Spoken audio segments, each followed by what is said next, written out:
आपके शरीर में बहुत ताकत है, हाँ या ना? बोलो हाँ। एनर्जी है आपके अंदर। आप चाहो तो उस एनर्जी का सदुपयोग कर सकते हो, अपने मन को ईश्वर से कनेक्ट कर सकते हो। एनर्जी लगती है सब में, एनर्जी का सदुपयोग कर सकते हैं, ईश्वर से कनेक्टिविटी बन सके। लेकिन आप अपनी एनर्जी को कहां खर्च करते हैं? वासना में, भोगों में। सारी एनर्जी नाभि से, नाभि के नीचे से निकल जाती है। जो एनर्जी नाभि से ऊपर आ गई, हमारा शरीर का केंद्र बिंदु है नाभि। हमारे शरीर का केंद्र बिंदु क्या है? नाभि। इस नाभि से नीचे जो शक्ति एनर्जी चली गई, उसी को कहते हैं भोग। नाभि से नीचे जो एनर्जी गई वो है भोग, और नाभि से ऊपर जो एनर्जी आ गई उसी का नाम है योग। कौन सा योग?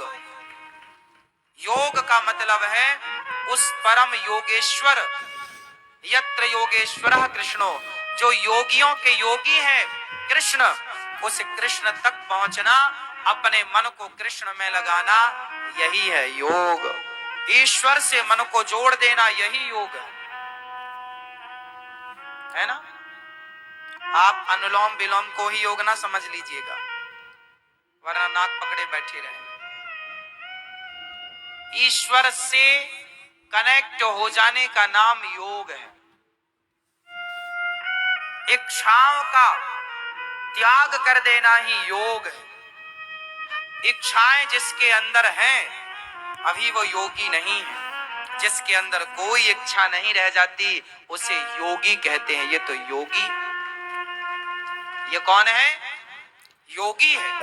कोई इच्छा ही नहीं, कामना ही नहीं। इसलिए अपनी शक्तियों को, आज आप लोगों ने अपनी शक्तियों को कहां खर्च किया है, ये आपसे अच्छा भला कौन जानता होगा। इसलिए इस प्रश्न का उत्तर आप अपने आप को ही दे दीजिएगा।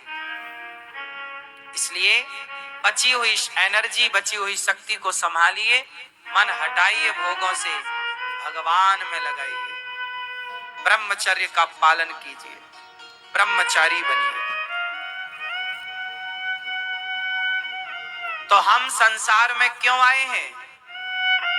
ईश्वर से जुड़ने के लिए, भगवान को पाने के लिए, अपने आप को जानने के लिए कि मैं कौन हूं, मैं कौन हूं, मैं कौन हूं। आप कौन हैं? बोलो मेरी माँ, आप कौन हैं?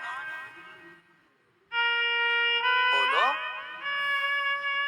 एक छोटा सा उदाहरण एक पिक्चर से देता हूं, समझिएगा। मैं कौन हूं, इस मैं कौन हूं का उत्तर एक मूवी से मैं आपको देता हूं। आप सबने वो मूवी देखी होगी। वो मूवी का नाम तो मुझे नहीं पता, पर उसमें एक छोटी सी कहानी, मैंने बहुत बचपन में छोटा था तब मैंने एक मूवी देखी थी टीवी पर। वो मूवी की कहानी है कि एक दूसरे ग्रह का एक आदमी इस ग्रह में आ जाता है। उसका नाम होता है जादू। क्या नाम था उसका? जादू। वो जब सूर्य से प्रकाश लेता था तो उसकी शक्ति बढ़ती थी और वो वरना डिस्चार्ज हो जाता था यदि उसे प्रकाश नहीं मिलता था, है ना? पूरी पिक्चर देखी होगी आप लोगों ने। क्या नाम था उसका? हाँ हाँ, चलो ठीक है, करे रहो याद नाम। एक पिक्चर है, उसमें एक दूसरे ग्रह का एक आदमी, जादू उसका नाम होता है, वो बिछड़ जाता है अपने लोगों से और वो अपने लोगों की खोज करने जाता है। तब तक उसे कोई दूसरे लोग पकड़ना चाहते हैं, पर कोई एक व्यक्ति उसकी मदद करता है। लेकिन मदद तो करता है, लेकिन वो उसका यूज भी करता है, उसकी पावर का, उसकी शक्ति का यूज भी करता है, हाँ या ना? और वो समझ लेता है कि ये ठीक है, मेरे शुभ चिंतक हैं। तो अच्छा, वो उनके साथ रहता तो है, लेकिन वो ये जानता है ना कि मैं अपनों से अलग हो गया हूं। वो अपने अपनों के पास जाना चाहता है आखिरी दम तक, और आखिरी मूवी के अंत में फिर उसे उसके अपने मिल जाते हैं और वो अपने ग्रह में चला जाता है। ये पूरी मूवी से हमें ये सीखना है कि जैसे वो दूसरे ग्रह का आदमी आया, इस ग्रह के लोगों से मिल गया, पर यहाँ मिल तो गया, पर वो अपने उस ग्रह के लोगों को मिस कर रहा था, क्योंकि वो उसके अपने लोग तो उसी ग्रह में थे। यहाँ पर जो थे वो उसके अपने नहीं थे। उसी तरह आप लोग भी बताओ, आप किस ग्रह के लोग हैं? सवाल आप सबसे है, आप किस ग्रह के लोग हैं? आप किस ग्रह के हैं? हाँ, आप किस ग्रह से आए हैं? हम तो भगवान के घर से आए हैं। हम कहां से आए हैं? भगवान के घर से आए। और ये जो पृथ्वी ग्रह है, हम एक्चुअल इस ग्रह के प्राणी नहीं हैं। यदि आप इस ग्रह के होते तो सदा यहीं ना रहते, फिर तुम अपने ग्रह की ओर क्यों रवाना हो जाते हो?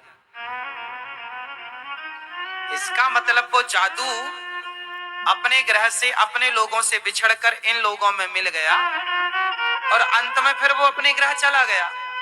उसी तरह आप भी ईश्वर की संतान हो, ईश्वर के यहां से आए हो, यहां कुछ दिन रहोगे, फिर अपने ग्रह की ओर रवाना हो जाओगे। ये बात सही है या गलत है? आप में से कितने लोग इस पृथ्वी ग्रह के हैं? यदि हो तो सदा क्यों नहीं रहते?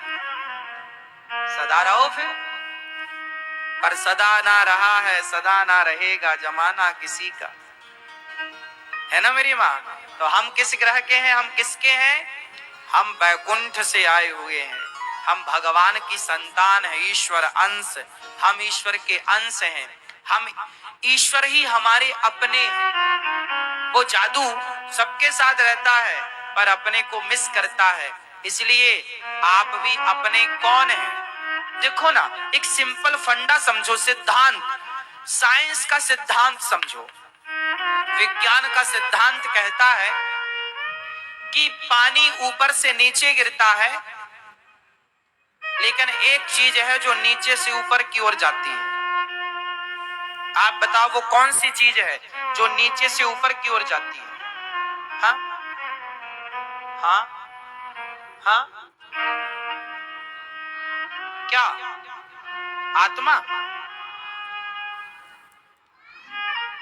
पानी ऊपर से नीचे गिरता है, लेकिन अग्नि, आग की ज्योति नीचे से ऊपर की ओर जाती है। कारण साइंस का कारण है, विज्ञान का कारण है कि जो आग का मूल है वो सूर्य है। आग का मूल कौन है? अधिष्ठात्र कौन है? सूर्य। आग कहां से प्रकट हुई? सूर्य से। इसलिए आग सूर्य का अंश है, इसलिए अपने अंशी की ओर भाग रही है। हाँ या ना? पानी ऊपर से नीचे, क्योंकि पानी किसका अंश है? पानी किसका अंश है? समुद्र का। पानी किसका अंश है?